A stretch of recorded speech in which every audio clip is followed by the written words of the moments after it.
ما من أيام لو تدري خير من أيام العشر وأحب إلى الخالق منها وأجل ليال في القدر فاغنم من ذي الحجة عشرا فالعمل الصالح بالأجر صوم وصلاة تكبير وصلاة ولزوم الذكر فاغنم من ذي الحجة عشرا فالعمل الصالح بالأجر صوم وصلاة تكبير وصلاة ولزوم الذكر قرآن يتلى تسبيح لله الواحد ذي الأمر طاعات نهي عن إثم صدقات بذل للغير ما من أيام لو تدري خير من أيام العشر يسعد العابد للباري الساعي في سبل الخير. بسم الله الرحمن الرحيم. السلام عليكم ورحمة الله وبركاته. Abul Qosim at-Tabarani rahimahullohning Zulhijja oyining 10 kunligini fazilat haqidagi kitoblardan darsimizni davom etkazamiz. Alloh subhanahu va taolo o'zi qilayotgan darslarimizni davomli va hamda manfaatli qilgan bo'lsin. Xo'p, o'tgan safargi darsimizda birodarlar takbir haqida bir qator gapirib o'tgan bo'ldik. Yana shu haqida gapning xulosasini aytamizda, keyin darsimizga kirishib tugatib qo'yamiz. Inshaalloh bugungi darsimiz yakuniy oxirgi dars bo'ladi. Xo'p, birinchi navbatda bilaylik, takbir haqida gapning xulosasi nima bo'ldi? Bizning diyorlarda amal qilinadigan mana Hanafiy mazhabi bo'yicha buni aytayotdik. Mana shu o'zi haqiqatda sahih, mana shu o'zi kifoya qiladi. Lekin ayyamu tashriq masalasida ixtiloflar bor. Shu haqida yana bir qator ishoralar qilib turib aytib ketamiz. Xo'p, birinchi navbatda hajga borgan odam bilan hajga bormagan odamni takbirini boshlash muddati buni aytib o'tdik. Lekin oxiri tugatadigan muddati bu ikkalasiniki bitta ekanligini aytib o'tdik. Lekin shu tugatish muddatida ulamolarda ixtilofi bor. Xo'p, buni aytishdan oldin hozir yana bir qator buni eslatib o'taylik. Ya'ni hajga borgan odam Qurbonli hayit bayram kunini peshinidan boshlab takbir aytadi. Qurbonli hayit bayram kunini peshinidan boshlab takbir aytadi. Xo'p, qachongacha deb aytiladigan bo'lsa, hajga borgan odam mana Qurbonli hayit bayram kunini peshindan takbir aytishni boshlayapti. Qaysi kungacha? Ayyamu tashriq kunini oxirgi asr vaqtigacha. Ya'ni asrdan keyin takbir aytadi, keyin bo'lib to'xtatadi. Xo'p, hajga borgan bilan bormagan odamni tugatish muddati bir xil, lekin boshlash muddati boshqacha. Hajga bormagan odam bo'lsa, Arofa kunini bomdotidan boshlab aytadi. Qarang mana. Hajga bormagan odam Arofa kunini bomdotidan boshlab takbir aytyapti, lekin hajga borgan odam bo'lsa, hayit bayram kunini peshindan boshlab takbir aytyapti. Demak, tugatadigan muddati ayyamu tashriqda oxirigacha bo'ladi. Ya'ni oxirgi kunini asr vaqtigacha bo'ladi. Bo'ldi, mana shundan keyin tugatadi. Lekin bizda shu ayyamu tashriqda odatda 2 kun deb turib olishadi-da. Ya'ni jami hayit 3 kun deydi-yu, hayit kunini o'zi ertasi va indin kun. Lekin o'zi aslida rojihi ulamolar so'zlarida biz shuni aytib ketyapmiz. Ya'ni ulamolar so'zlarining ichida rojihi ayyamu tashriq kuni 3 kun. Ya'ni deyarli hajga bormagan odam 5 kun takbir aytadi-da. Hajga bormagan odam 5 kun. Lekin hajga borgan odam bo'lsa, endi u Arofa kuni takbir aytmaganligi uchun ham u Qurbonli hayit bayram kunini peshindan boshlab takbir aytganligi uchun u 4 kun takbir aytadi. Demak, mana Arofa kuni birinchi kun hajga bormagan odam takbir aytish holati bu birinchi kun, ikkinchi kun ertasi hayit bayram kuni, uchinchi kun ayyamu tashriq kunini 1, 2, 3. Shu 5 kun bo'ladi jami. Demak, mana shu gapning xulosasi shu.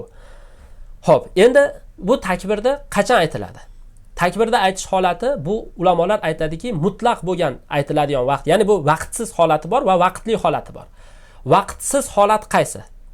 Vaqtsiz holati, vaqtsiz. Mana hozir biz Zulhijja oyining 10 kunligidamiz. Zulhijja oyining 10 kunligida hozir bemalol takbir aytib yursangiz bo'laveradi. Bu vaqtsiz-da. Ya'ni vaqtsiz deb turib, masalan, mutlaq deb aytiladi arab tilida. Allohu akbar, la ilaha illalloh, vallohu akbar va lillahil hamd. Mana shuni mutlaq deb aytiladi.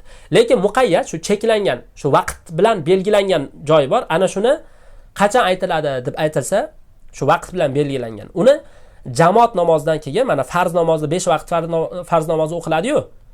5 vaqt farz namozi. Ana shu jamoat namozidan keyin o'qiladi. Lekin mana nimada takbir aytilmaydi. Ya'ni masalan, hali hayit namozida mana jamoat bo'lib o'qiladi, 2 rakat o'qiladi, bo'ldi. Endi o'zini sifatlarida o'qilganidan keyin takbir aytiladimi desa, yo'q, takbir aytish haqida kelmagan, lekin boshqa farz namozlari haqida kelgan. Shu ulamolarning so'zlarining ichida sahihi. Demak, gapning xulosasi shu. Farz namozdan keyin mana siz namozingizni farz jamoat bilan o'qisangiz, keyin mana shu takbirni aytasiz. O'zi yakka o'qisachi desa, o'zi yakka o'qisa ulamolar ba'zilari aytmaydi deb turib aytgan. Vallohu alam shu aytmasligi rojihroq bo'lsa kerak. Nimaga deb aytilsa, odatda jamoatda Rasulullohning davrida jamoatda aytilganligi uchun. Mana shu narsani, ya'ni ulamolar aytib o'tishgan. Albatta bu o'zimizning so'zimiz emas, ulamolarning so'zlaridan. Demak, mana shu takbirda bir qator aytish holatlari ham. Va takbirni ham bilamiz. Allohu akbar, la ilaha illalloh. Allohu akbar va lillahil hamd. Ya'ni vallohu akbar va lillahil hamd. Ya'ni xullas gapning xulosasi shu. Xo'p, endi bu yerda biz yetib kelgan yerimiz Arofa kunida duo qilinadigan duolar haqida aytib beramiz. Demak, buni iloji boricha yozib olishlikka harakat qiling. Hech bo'lmasa o'zbekchasini yozib, ana shu Arofa kunida ko'p-ko'p duo qilishlikka harakat qiling. Nima uchun? Chunki Arofa kun bu eng afzal bo'lgan kunlardan deb turib e'tiborga olinadi. Xo'p, Arofa kunida ulamolarda ba'zilarini alohida mana shu Arofa kunini o'ziga tegishli bo'lgan mana Shayx Munajjid Hafizahullohning kitoblari bor. Deyarli 50 dan ortiq bir 55 tacha foyda zikr qilib chiqqan. Inshaalloh Robbimiz vaqt bersa, shuni ham bir dars qilib tugatib qo'yishlikka harakat qilamiz. Xo'p, birinchi navbatda demak Arofa kunida duo qilinadigan duolardan 51-chi. Mana shu duoni iloji boricha yozib olinglar. Albatta shu duoda duo qilishlikka harakat qilinglar. Rasululloh sallallohu alayhi va sallam aytib berardilar. Ali radhiyallohu anhu dan rivoyat qilingan hadisda Afdalu ma qultu ana va nabiyuna ashiyata Arafa la ilaha illalloh wahdahu la sharika lah lahul mulk va lahul hamd va huwa ala kulli shay'in qodir. Rasululloh sallallohu alayhi va sallam aytayaptilarki, men va hamda boshqa bir payg'ambarlar aytgan eng afzal narsa Arofa kunini ashiya vaqtida. Arofa kunini ashiya vaqti deb aytiladi. Asr namozidan keyin shom namozigacha bo'lgan vaqt. Arofa kuni asr namozidan keyin shom namozigacha bo'lgan vaqtda aytiladigan eng afzal narsa deyaptilar Rasululloh. La ilaha illalloh wahdahu la sharika lah. Qani osongina. La ilaha illalloh wahdahu la sharika lah. Lahul mulk va lahul hamd va huwa ala kulli shay'in qodir. Mana shuni aytasiz mana. Buni endi ma'nolari ham mashhur va ma'lum. Xo'p, keyin 52-rivoyatda keladi. Ibn Umardan aytadiki, payg'ambar sallallohu alayhi va sallam va hamda Rasulullohdan oldingi payg'ambarlar Arofa kunini asrdan keyin va shomgacha bo'lgan vaqtida duo qilgan aksar duolari la ilaha illalloh wahdahu la sharika lah lahul mulk va lahul hamd va huwa ala kulli shay'in qodir. Mana shu duolari. Demak, bu Arofa kunini ashiya vaqti deb aytilyapti. Ashiya deb turib, buni ulamolar shuna qilib aytganda asrdan keyin nimagacha shomgacha deb turib aytilgan. Ba'zi ulamolar bo'lsa ashiyani peshin namozidan keyin to nimagacha deb aytishgan, quyosh botgunigacha deb aytilgan. Shuning uchun ham bemalol aytilaveradi. Al ashiyatu ma bayna zawali shamsi ila ghurubiha degan ulamolar. Ya'ni peshin namozdan keyin to quyosh botganigacha bo'lgan vaqtgacha. Ya'ni quyosh botishi bilan o'zi Arofa kun tugadi. Demak, bu Arofa kun bu hazlakam kun emas. Bu afzal kun. Bu kunda masalan bir o'yin kulgi bilan o'tkazishlikka hech bir kallangizdan chiqaring bu narsani. Balki ibodat bilan Qur'on o'qib, ko'proq ibodatlar qilib, roza tutib, qiynalib bo'lsa ham, sahrlik qilmagan bo'lsangiz ham roza tuting. Takror eslatib aytyapmiz. Nima uchun? Bu fazilat qo'lga kiritib qoling degan bizning g'amimiz bor-da sizga. Mana shu narsani inson e'tibor berishi kerak bo'lgan narsalardan. Xo'p, demak tushunarli. Keyingi rivoyat 53-rivoyat payg'ambar sallallohu alayhi va sallamdan keladi. Aytadiki, mana shu duolarni Arafani kechasida qaysi bir banda duo qilsa, ya'ni Arafani kechasida deb turib aytilayotgani ertaga Arafa degan kechani ham Arafa kechasi deb aytiladi. Yoki bo'lmasa Arafani abid mahalidan keyingi vaqtlarda ham aytiladi. Xullas, Arafa kunida mana shu duolarni qaysi bir banda duo qilsa, u duolar vahya ashru kalimat alfa marra. O'zi 10 ta kalima atiga. 10 ta kalima. Ya'ni min marotaba duo qilsin, Alloh subhanahu va taolo lam yasalillaha shay'an illa atahu iyyah. Allohdan qaysi narsa haqida so'rasa Alloh shuni beradi. Illo qarindoshchilikni uzish bo'lsa va hamda gunohga botiradigan narsa bo'lsa, bu narsani so'rasa bermaydi. Masalan bir kishi, "Ey Alloh, mana shu qarindoshim bilan aloqam uzilib ketsin, bu menga aziyat beryapti" deb turmasan, duo ibodat qilsa, bo'lmaydi u. Balki qarindoshchilikni Alloh subhanahu va taolo bog'lashga buyurgan. Yoki bo'lmasa bir kishi gunoh ma'siyat qilay deb turib duo qilyapti. Duo qilyapti masalan, "Ey Alloh, muyassar qiling, shu o'g'illik qilay, o'zing bir yengillik bergin" deb turib duo qilyapti. U duo bo'lmaydi u. Demak, shuni aytayapti-da, shunaqa qarindoshchilik bo'lmasa deyapti Rasululloh. Qarindoshchilikni uzishlikka bo'lgan duo bo'lmasa va hamda gunohga bokkizadigan duo bo'lmasa. Masalan, ba'zi gunohga bokkizadigan duolar bor, shirk duosi. Masalan, shu qabrning oldiga borib duo qilib o'tirsa. Qabrning oldida ibodat qilishda xayr barakasi bo'ladi birodarlar degan masalan, hali ba'zi bir dajjal olimlarning so'ziga kirib turib, ana shu qabrning oldiga borib duo qilib o'tirsa. Nima bo'ladi? Bu duo hisoblanmaydi. Mumkin emas unaqa qilishlik. Demak, shuni aytilyaptiki, Arafa kunida shunaqa bir duo bor. Qaysi bir banda o'zi 10 ta kalima atiga, lekin shuni 1000 marotaba aytib duo qiladigan bo'lsa, Alloh so'raganini beradi, deyapti. Nima ana shu? Qani yozib olasiz mana shuni. Asosiy aytmoqchi bo'lgan joyimiz o'zi shu. Subhanallohillazi fis sama arshuhu, subhanallazi fil ardi mawti'uhu, subhanallazi fil bahri sabiluhu, subhanallazi fin nari sultanuhu, subhanallazi fil quburi qada'uhu, subhanallazi fil jannah rahmatuhu, subhanallazi fil hawa ruhuhu, subhanallazi rafa as-sama, subhanallazi wada al-aradin, subhanallazi la malja minhu illa iyyah. Qani endi dona-dona aytib chiqamiz. Nihoyatda ma'nolari ulug' bir ma'nolar. Subhanallazi fis sama arshuhu. Arshi suvda bo'lgan Alloh nihoyatda pok ulug' bo'lgan zot. Demak, arshi suvda bo'lgan deyapti. Bu nima degani? Bu boshqa bir hadislarda keladi. Mana Buxoriyda rivoyat qilingan sahih rivoyat bor. Rasululloh sallallohu alayhi va sallam aytib beradilar. Alloh subhanahu va taolo mana osmon va yerlarni yaratishdan 50 ming yil oldin o'zi hamma yo'qda qadarini yozib bitib qo'ygan. Va hamda vakana arshu halalma deb kelganda, Allohning arshi suvda edi deb kelgan. Demak, arshni birinchi o'zi yaratib bo'lgan Alloh taolo. Masalan, ba'zi hadislarda e'tibor bersangiz, birinchi yaratilgan narsa qalam deb keladi. Qalam birinchi yaratilganmi, arshmi deganda ulamolar yo'q, Alloh taolo arshi birinchi yaratilgan. Alloh arshini birinchi yaratgan. Arsh degani o'zi taxt bu. Buni biz kayfiyatini, bir miqdorini, hech narsani bilmaymiz. Alloh subhanahu va taolo arshga ko'tarilgan, mana oyatlarda keladi, biz bunga iymon keltiramiz. Xo'p, kayfiyatiga kirishib o'tirmaymiz. Demak, gap xulosasi Alloh subhanahu va taolo pok deb aytilyapti. U shunday bir zotki, arshi suvda u zotni. Ya'ni bu arshi suvda ekanligi yana boshqa bir hadislarda keladi. Masalan, shu hadislarda aytib o'tilgan xulosani aytib beraman.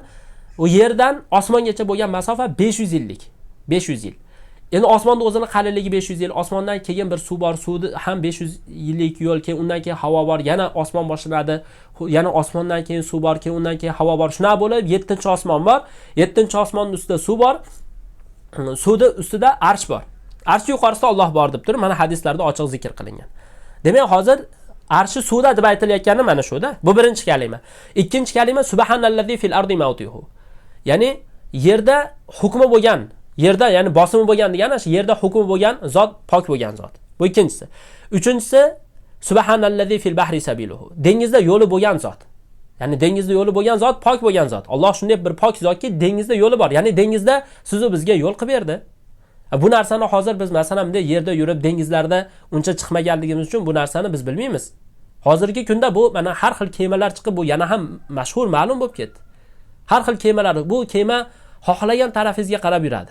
Bu kemaki havoga qarshi ham yuraveradi. Oldingi davrda havo essa, keyin shu yelkanlarini tushirib, boshqa qilib u yoqqa burib, bu yoqqa burib, mana shunaqa qilib odamlar yurgan yelkanlar bilan.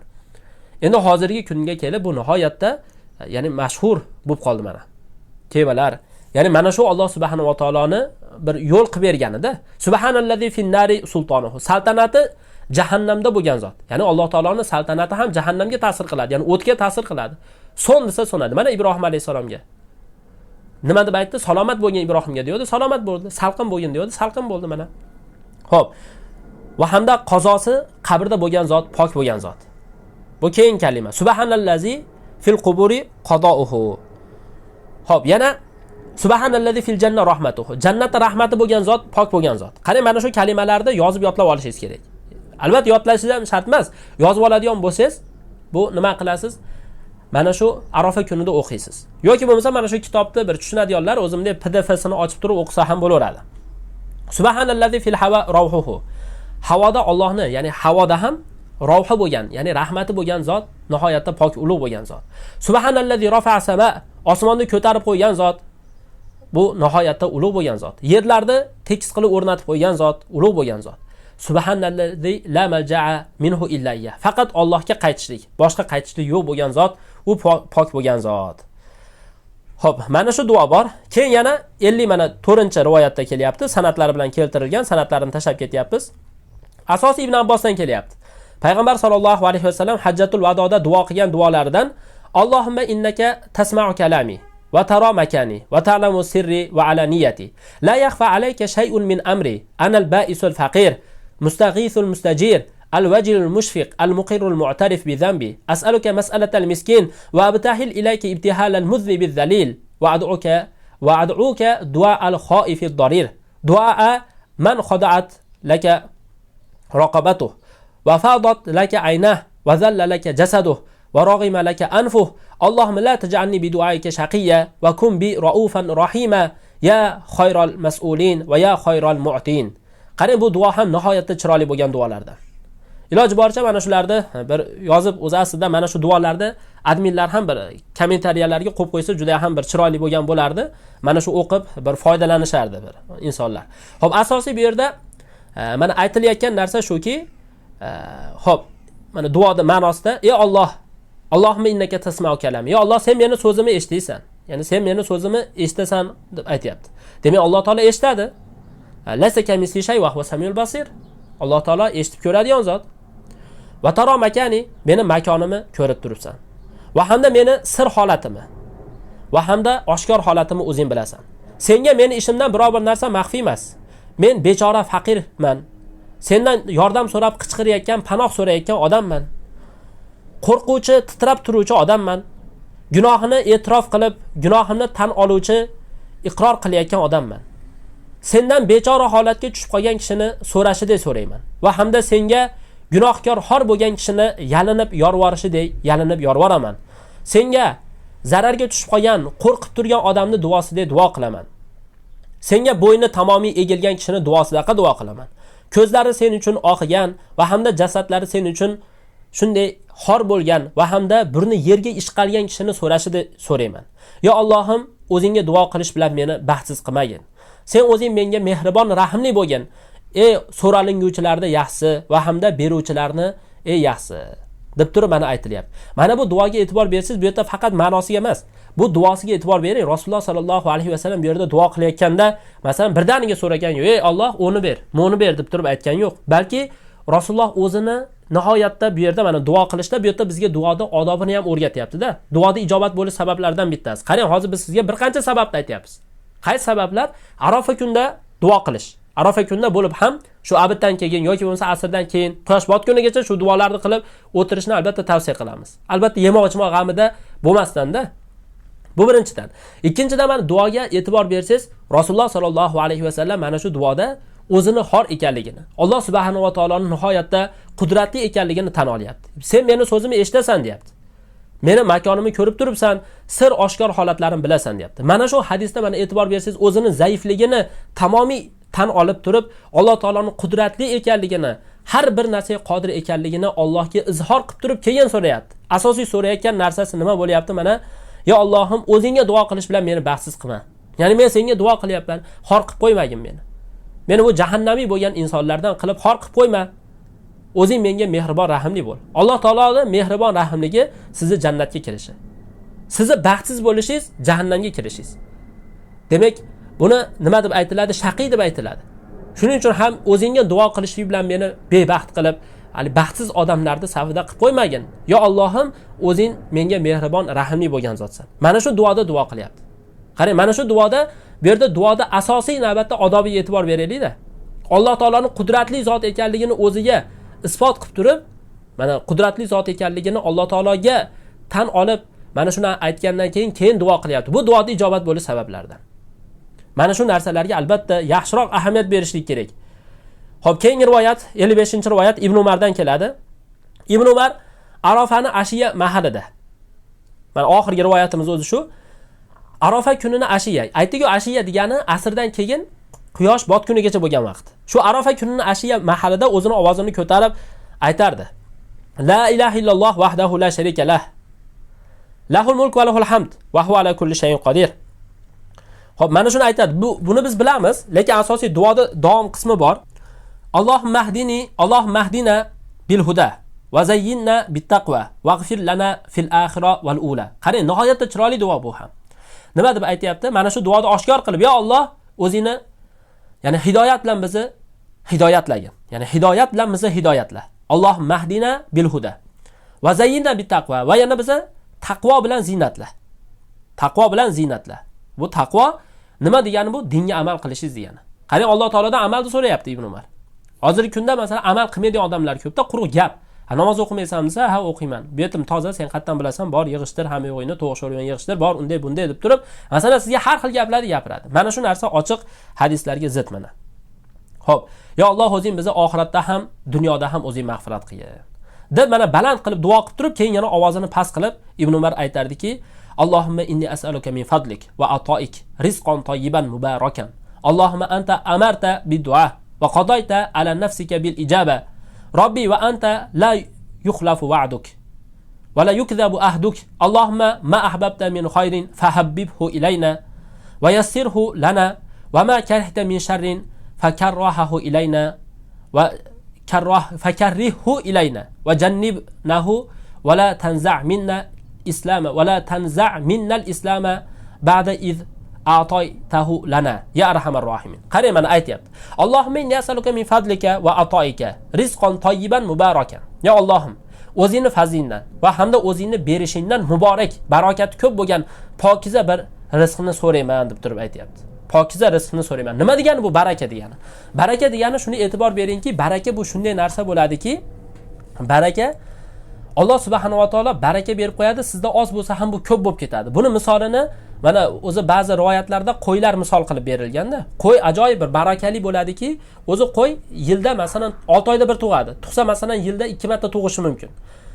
Xullas mana shu qo'y, ya'ni qo'yda qarasiz. Shu dunyoda shunaqa ko'pki, minglagan, 2 minglagan odamlar shunaqa qo'ylari bor-da. Lekin itni qarang, it bitta tuqqanda masalan, itning tug'ish muddati masalan, ya'ni deyarli qo'ydiki bilan bir xilmi yoki undan ozmi ko'pmi bilmadim-ku. Xullas, ya'ni bitta tuqqanda, ya'ni xuddi it qancha tug'adi, tug'ib tashlaydi.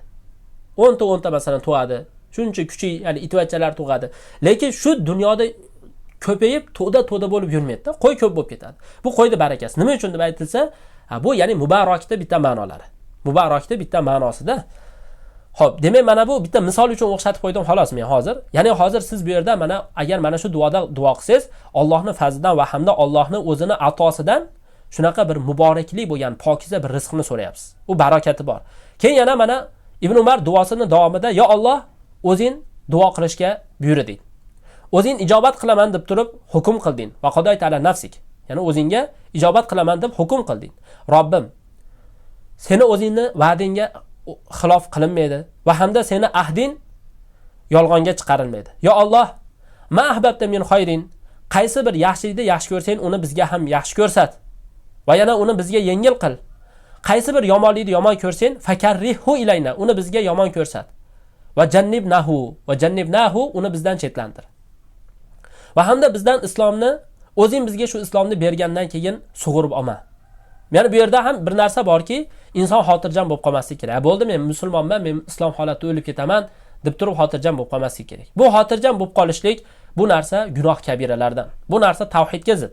Shuning uchun ham mana bu duo nihoyatda muhim. Bu o'zi oyatda ham keladi buni ma'nosi. Robbana la tuzigh qulubana ba'da idh hadaytana va hab lana min ladunka rahma innaka antal wahhab. Oli Imron surasida keladi. Ya Alloh o'zing bizni mana hidoyat qilgandan keyin adashtirma deb aytilyapti. Bu yerda ham ya Alloh bizga o'zing islomni bergandan keyin islomni bizdan tortib olma. Ya arhamar rohimin deb turib duo qilyaptilar. Xo'p, mana shu duolar bor. Xuddi shunga o'xshagan mana Qur'on va sunnaga tushadigan bir ma'nolarda duo qilsa bo'laveradi inson. Mana shu bilan alhamdulillah shu kitobimiz o'z yakuniga yetdi inshaalloh. Alloh taolo o'zi birinchi navbatda so'rab qoladigan narsamiz, albatta birinchi navbatda bu darslarimizni foydali qilsin va hamda davomli qilsin. Va yana shu bilan birgalikda yana qo'ldan kelgancha amal qilishlikka Alloh subhanahu va taolo o'zi tavfiq bersin. Shu kitobni yozgan Abul Qosim at-Tabarani rahimahullohni ham Alloh taolo u kishini o'zini, ota-onasini gunohlarini kechirgan bo'lsin. Xo'p, mana shunday Arofa kunlariga Alloh taolo bizni ham muyassar qilsin va hamda mana shu ya'ni darslarda eshitib, mana shu narsalarni tarqatishlikka sababchi bo'layotgan mana admin birodarlar ham bor. Ular ham Alloh subhanahu va taolo ularning gunohlarini, ota-onalarining gunohlarini kechirsin. Bu dinga xizmat qilishlik deb aytiladi, garchi arzimagan holatda deb turib ko'riladigan bo'lsa ham. Chunki mana shular sababli ancha mana shu ma'lumotlar yoyiladi. Bu ma'lumotlarki hozir kunda faqat kitoblarda qolib ketdi, xolos bular. Bu narsa bunday tashqariga, bunday odamlarga olib chiqilmayapti bu narsani. Mana saroy mullalarning holatini ko'radigan bo'lsangiz, ular faqat ana shu tashqaridagilarga tosh otishdan boshqa holati yo'q. Tepadagi odamlari, tepadagi katta akaxonlari ularga mana shu buyruqni beradi, boshqa iloji yo'q. Shuning uchun ham mana shunaqa bir xizmatlarni qilayotgan, mana shu ma'lumotlarni, mana shu ya'ni chiroyli bo'lgan duolar bo'lsin, mana nihoyat darajada ajoyib bir ibodatlarga tegishli bo'lgan duolarda mana ko'radigan bo'lsangiz, mana shularni yoyishlikka sababchi bo'layotgan admin birodarlarimizni ham Alloh subhanahu va taolo o'zi tavfiq bersin, ularga ham kuch-quvvat bersin. Alloh taolo o'zi islomni rivojini yana ham rivojlantirishligini so'rab qolamiz. Allohu a'lam. Subhanakallohumma va bihamdika la ilaha illa anta astaghfiruka va atubu ilayk. Assalomu alaykum va rahmatullohi va barakatuh.